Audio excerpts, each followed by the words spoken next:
You can remove background image by using PowerPoint software, if you don't have an editing software such as Photoshop.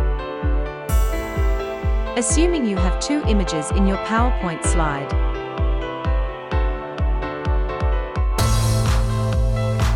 Click on the image that you want to remove its background. Now click Picture Format. Then click Remove Background. Pink color is the area to be removed. Click Keep Changes.